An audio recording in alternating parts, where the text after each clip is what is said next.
অপারেশনের আগে আমার আম্মু কাঁঠাল রান্না খেতে চেয়েছিল, মানে কাঁচা কাঁঠাল রান্না করে খেতে চেয়েছিল। এর কিছুদিন আগে আমার বড় বোন গ্রামের বাড়িতে গিয়েছিল।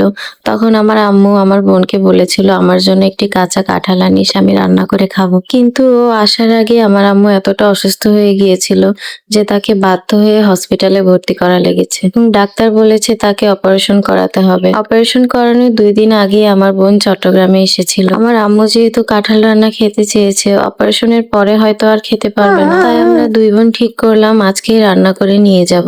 আম্মু তো হাসপাতালে ভর্তি আছে, আমাদের হাতে সময় ছিল অল্প, হাসপাতালে যেতে হবে। তাই আমার বোনকে বললাম চল 2 বোন মিলে কাঁঠালটা রান্না করে ফেলি। আমার বোন আম্মুর জন্য 2টা কাঁঠাল এনেছিল, কিন্তু একটি কাঁঠাল পেকে গিয়েছে। তারপরও কাঁঠালটা মাঝখান থেকে ফালি করে নিয়েছে, কিছুটা ফালি করে নিয়ে খোসা ছাড়িয়ে নিচ্ছিল, তারপর টুকরো টুকরো করে কেটে দিচ্ছিল।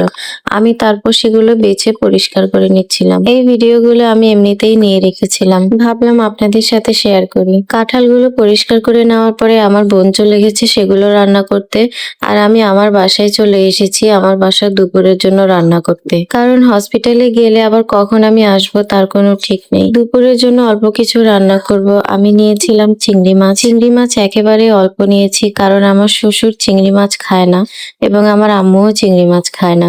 আমার শ্বশুর তো চিংড়ি মাছের গন্ধই সহ্য করতে পারে না। আমরা যখনই বাসায় চিংড়ি মাছ আনি আমরা দুপুরবেলা রান্না করে খেয়ে দিই, সবকিছু ধুয়ে রেখে দিই যেন উনি গন্ধ না পান, কারণ চিংড়ি মাছের গন্ধে উনি অসুস্থ হয়ে যান। আর নিয়েছি রুই মাছ, লাউ দিয়ে রান্না করব। শুধু দুপুরের জন্য রান্না করব, তাই মাছও কম নিয়েছি, মাছগুলো ভেজে নিয়েছি। আমার শ্বশুর আবার ভাজা মাছও খান না, উনি সব মাছই কাঁচা খান।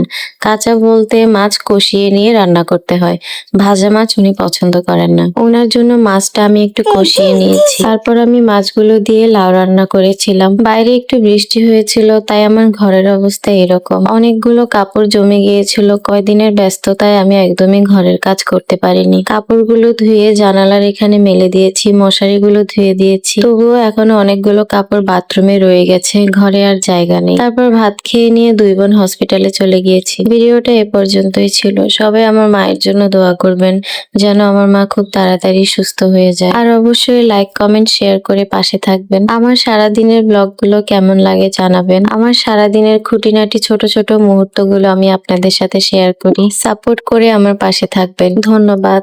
আল্লাহ হাফেজ।